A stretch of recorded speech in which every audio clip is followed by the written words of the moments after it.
Assalamualaikum warahmatullahi wabarakatuh. Selamat datang di Star Podcast, podcast SMA Negeri 1 Lawang. Dan podcast kita kali ini adalah edisi spesial karena saya membawa tamu yang sangat spesial. Beliau adalah alumni SMA Negeri 1 Lawang, lulus tahun 87 dan sekarang menjabat sebagai Kepala Badan Riset dan Inovasi Nasional. Siapa lagi kalau bukan Dr. Laksana Trihandoko, Magister Sains. Apa kabar Pak Handoko? Terima kasih Mbak Elida, terima kasih semuanya. Assalamualaikum. Pak Handoko ini kepulangan ke Lawang setelah berapa lama? Waduh, saya keluar dari Lawang itu tahun 87. 87, saat itu langsung ke Jepang, ya. Terus ke Jakarta begitu Pak? Ya, ke Jakarta, terus saya sempat masuk ITB sebenarnya 2 bulan begitu, terus saya baru ke Jepang. Terus saya 10 tahun benar-benar nggak pernah pulang. Dan ini baru pertama kali lagi menginjakan Lawang. 10 tahun terus kerja di luar, habis itu ya kerja di Jakarta kan, habis itu yang mungkin tidak banyak orang tahu dari Pak Handoko itu kan ternyata lahir dan dibesarkan dari keluarga yang sangat sederhana. Bahkan sampai harus membantu orang tua dengan peternakan yang ada di rumah. Ya kalau zaman itu biasa sih. Ya biasa Pak ya. Biasa, ya. Semua harus begitu. Ya. Tapi kenapa pada akhirnya suka fisika Pak? Waduh, kalau suka fisika karena bisanya fisika. Saya nggak bisa kimia, kimia jelek nih waktu itu. Ada mungkin dari lingkungan rumah atau mungkin guru yang mungkin di SMA yang akhirnya membuat Pak Handoko itu kayaknya ini menarik. Kebetulan guru-guru kita pada saat itu menarik ya. Waktu itu yang saya ingat itu Pak Gufron, Pak Supriyadi gitu ya. Katanya Pak Supriyadi masih ada ya. Gitu misalnya ya. Jadi dan saya suka matematik sebenarnya. Jadi sebenarnya lebih suka matematik dulu sebelum fisika ya. Karena nggak perlu pakai ngapalin gitu. Kalau kimia kan ngapalinnya banyak nih. Tapi asumsi saya pastinya karena fisika kan sulit. Tapi dari keluarga yang mungkin akan sering sekali membantu keluarganya, ini pola belajarnya bagaimana Pak? Sekali lagi fisika itu sulit Pak sekarang. Oh gitu ya? Iya, anak-anak begitu semua soalnya. Oh gitu ya? Bagian sebel ya? Iya betul. Kalau buat saya waktu itu lebih sulit kimia ya gitu. Jadi gitu. Jadi karena saya nggak suka hafalan gitu ya. Jadi kalau fisika saya lebih mudah bikin logikanya. Jadi nggak banyak ngapalin gitu ya. Ya kalau kita bantu di rumah itu biasa sih sebelum berangkat sekolah sama pulang sekolah ya. Karena dulu peternakan kan di rumah saya gitu. Jadi ya setelah itu ya belajar kalau ada ulangan sih ya. Waktu itu kalau ada ulangan tidak selalu gila belajar artinya. Luar biasa. Dan setelah dari SMA Negeri 1 Lawang kemudian sempat kuliah di sempat 3 bulan Pak ya? Yang di ITB ITB saya masuk ya karena waktu itu kan masuk ITB itu sekitar bulan Juli Agustus gitu kan. Nah pada saat itu saya juga daftar proses untuk beasiswa ke luar negeri ya. Jadi belum keluar hasilnya, jadi ya masuk dulu lah gitu. Ya di ITB ngambil fisika juga.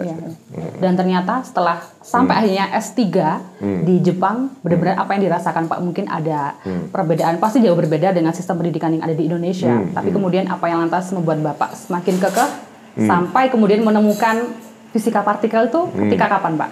Ya jadi pertama karena saya suka fisika aja kan. Jadi waktu di ITB juga milihnya fisika, kemudian waktu ke Jepang juga milihnya itu ya kan. Nah tapi waktu masuk fisika partikel itu sudah lebih sangat menjurus kan. Itu baru waktu S2 S3 ya. Jadi pada saat S1 baru kita mulai harus milih kan. Kita peminatannya apa ya kalau istilah di sini ya gitu, peminatannya apa begitu. Tapi saya kan pindah-pindah kampus terus ya waktu itu. Jadi S1 saya di Kumamoto, S2 di Hiroshima gitu ya. Gitu. Sampai pada akhirnya ketemu dengan Nyonya yang sekarang di Jepang. Nggak punya pilihan lain. Dan beliau adalah seorang yang ada dari jurusan ilmu komunikasi Pak ya. Jadi sangat bertolak belakang. Memang niatnya apa mencari yang fisika dia. Iya, mencari yang memang jangan fisika deh gitu atau gimana Pak waktu itu? Ya nggak juga sih, nggak juga. Langsung gitu klik dengan beliau. Gitu. Yang juga menarik itu salah satunya adalah kan ada banyak penghargaan yang Bapak terima. Terus yang cukup menarik adalah ketika mendapatkan Humboldt Fellowship dari Jerman. Itu karena saya bacanya ternyata di Indonesia hanya 3 orang.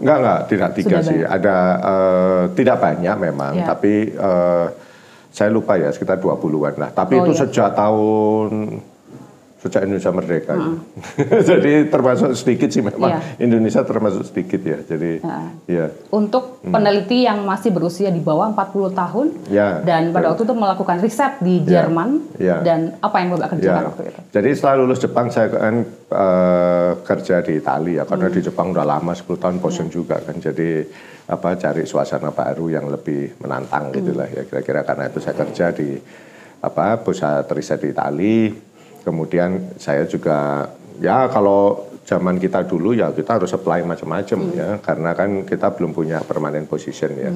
Jadi harus ya namanya orang cari ini ya. Jadi setelah selesai di Italia saya terus pindah ke Bremen ya kan, terus kemudian yang lama juga agak lama di Hamburg ya. Nah itu yang di Hamburg pada saat Pak Habibie juga di sana. Sering kayaknya dengan beliau persentuhannya sampai ya kita satu kalau di sini lebih gede sedikit dari kelurahan gitu. Oke. Ya gitu. Jadi beliau kebetulan sering ke mall yang di depan apartemen kami gitu. Dan sampai akhirnya mendapatkan penghargaan itu, apakah karena mungkin ada semacam open call atau bagaimana? Ya itu kan memang ya kalau kita jadi periset itu kita harus cari riset grant juga kan.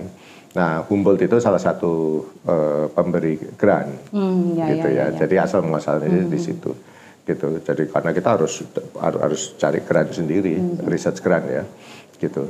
Jadi dan kalau tidak salah soal mencari dana riset sendiri, saya juga baca-baca katanya Pak Handoko itu juga termasuk orang yang suka riset dengan biaya sendiri. Memangnya ada sesuatu yang harus se-urgent itu kalau tidak menunggu pemerintah, harus cari sendiri aja pokoknya. Bukan biaya sendiri, tapi mencari dari dana-dana eksternal sendiri ya. Gitu. Jadi ya memang pada saat itu kan jadi saya kembali itu kan sekitar 2002 ya. Dan itu kan kondisi Indonesia nggak bagus. Gitu, habis krisis reformasi, terus ada krisis ekonomi ya kan, banyak ngerasain mungkin waktu itu ya. Waktu masih kecil sekali. Masih kecil ya, angkatan jauh di bawah gitu. Nah sehingga ya kita harus cari peluang gitu ya, tidak bisa hanya bergantung pada anggaran pemerintah gitu ya. Nah hal-hal seperti itu yang membuat saya sekarang sebagai kepala BRIN, saya nggak mau itu terjadi lagi untuk anak-anak muda kita ya. Gitu, khususnya diaspora kita yang ada di luar gitu ya. Karena kita terima banyak mereka itu setiap tahun 500 orang yang sudah PhD ya. Jadi makanya sekarang kita bikin supporting system yang jauh lebih, insya Allah jauh lebih bagus lah. Gitu, sehingga mereka tidak perlu harus mengalami seperti kita dulu gitu. Karena itu kan tidak bagus ya. Kalau tapi berarti memang grant dari luar negeri itu jauh lebih mudah gitu atau bagaimana? Ya, yang tidak juga, tapi peluang itu ada begitu ya. Makanya itu perlunya mengapa kita itu harus punya jejaring di luar negeri juga. Makanya saya mengajak adik-adik juga kan untuk ya tidak cukup memang kalau apalagi dunia kan semakin global ya. Gitu, kita harus punya jejaring luar supaya kita bisa mengembangkan diri lebih baik ya. Untuk bidang apapun ya. Tidak hanya untuk peneliti ya. Mau jadi seniman, mau jadi chef, mau jadi programmer, apapun ya. Itu mesti terbuka gitu. Karena dunia itu luas ya gitu, dan kita sekarang kan sudah jadi satu ya. Gitu. Jadi apalagi sekarang ya, itu jejaring dengan luar negeri itu penting sekali menurut saya. Setuju. Dan bijak sekali Pak Handoko, saya jadi ingat ini ya, ada salah satu petuah yang mungkin Bapak pegang selalu bahwa cita-citanya sebenarnya tidak untuk membantu berguna atau bermanfaat bagi orang karena itu sulit. Yang penting tidak untuk merepoti orang. Kok sesederhana itu? Padahal kan sudah melalang buana dan luar biasa. Kenapa begitu saja? Ya gitu? Kalau saya ya cita-cita harus dibawa setinggi langit ya tentu gitu. Tetapi kalau dalam konteks menyampaikan ke orang gitu ya, itu ya kita berusaha humble aja lah. Gitu. Jadi setidaknya nggak ngerepotin orang itu saja sudah alhamdulillah gitu ya. Iya, setuju. Terakhir, syukur-syukur bisa membantu ya. Betul. Terakhir Pak, mungkin pesan untuk para pembelajar Indonesia yang mungkin juga tertarik di ilmu fisika, tapi mungkin kesempatan untuk mendapatkan jejaring itu tidak sebesar Pak Handoko. Mendapatkan apa? Jejaring mungkin secara luas gitu. Ya, jejaring itu harus dibangun. Ya, jejaring itu harus dibangun dan setiap orang pasti punya opportunity itu. Ya. Tinggal bagaimana kita bisa memanfaatkan itu, begitu ya. Jadi, saya dulu kan nggak ngerti apa-apa juga ya, gitu. Ya kan, nggak ngerti. Itu hanya taunya dari koran dulu. Kalau zaman dulu koran ya. Jadi kalau sekarang kan pakai gadget ya mungkin anak-anak. Gitu. Kalau dulu kan cuma koran gitu. Wah, ada pembukaan beasiswa. Wah, udah pokoknya saya coba aja misalnya ya. Itu kan upaya membuka jejaring, ya kan. Nah, kemudian kalau sudah dapat itu kita tetap harus melihara juga kan jejaring itu. Karena jejaring itu harus dibuat, bukan nggak bisa menunggu kita ya. Gitu. Jadi termasuk jejaring dengan alumni, ya kan, gitu itu penting, gitu, itu penting. Bukan untuk KKN loh ya, tapi ya itu penting. Tapi untuk apa? Ya karena kalau meskipun kita punya potensi, kalau tidak ada orang yang bisa melihat potensi itu kan percuma ya. Jadi jalannya tidak terbuka, gitu ya. Jadi memang harus ada pembuka jalan, gitu ya. Baik. Ya, waktu kita terbatas dan itu tadi adalah pengalaman yang sangat luar biasa dari seorang kepala BRIN yang beliau sangat humble dan bisa dilihat dari wajahnya sendiri. Beliau itu orang pintar sebenarnya ya, salah satu orang pintar di Indonesia. Sebenarnya. Yang sudah mendunia dengan benar-benar visi misi yang cemerlang tapi tetap merendah.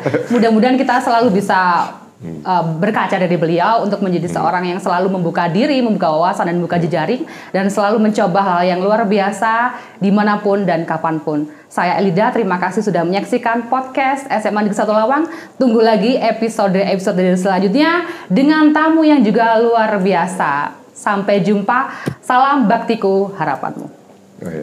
Wassalamualaikum warahmatullahi wabarakatuh.